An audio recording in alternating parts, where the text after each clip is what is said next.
Everybody, Matt here. We're at the provincial skills competition. Maybe do a quick round. Look at this. Provincial skills competition. All sorts of awesomeness going on here. Every trade you could possibly think of. And while we're doing this, we're going to do a quick little demo on how to static balance a motorcycle wheel using this tabletop static balancer. Now, this type of balancer is good enough for a motorcycle because the tire's so narrow, it doesn't run into a lot of dynamic issues, only static issues.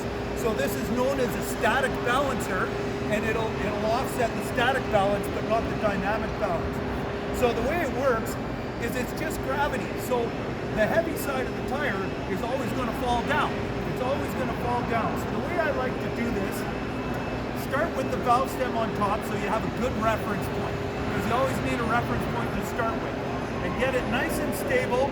Don't influence it at all, and then just let go and watch what the tire's doing. So we're seeing that it's rolling this way, which is telling me that if we're like this half of the tire is heavier than this half of the tire. So the next thing we're going to want to do then is put it in a different position so we can find exactly where the heavy spot is.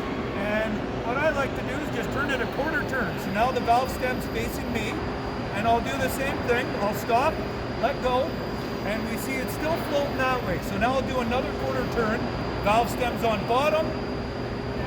Now we're going the other direction. So we know when the valve stem is between this point and this point, it's going to be somewhere there where it's going to be stable. So I'll put the valve stem just in the middle of those 2 points.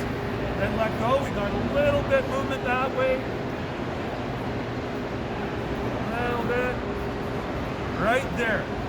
So now it's not moving on its own anymore, which is excellent. That means the heavy spot on this tire is down bottom.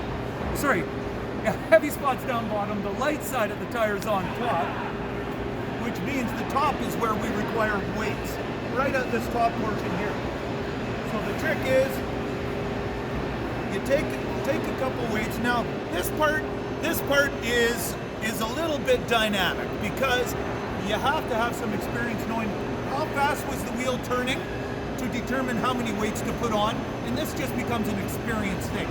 Judging by how fast it was going, it's probably going to need 3 weights. This was already torn off in 2, so I'm going to just use this one. These are sticky weights, so there's a little sticker on the back side of them. You can peel the sticker off and stick them right to the rim, but this is a demo, so I don't want to ruin the weight, so we just got some painter's tape here. Okay, so I'll put a couple weights on the wheel, tape one right on the heavy spot there, and then I know where the spot is, so I'm just going to put my valve stem right back to the point where it's facing me. Let go. We still got some movement, no good. Go down to here, and still got some movement the other direction. So now to finalize this, I put 1 or 2 more weights up there, and this tire would be absolutely perfect in the end. The end goal is where you can put the tire at any position on this tool, and it will never ever turn on its own. It will always stay stationary. And then you take that tire, you throw it on your super fast bike, and hopefully it won't vibrate when you go over 240, 250. It'll stay nice and stable for you. Okay, everybody, have a good one. Take care.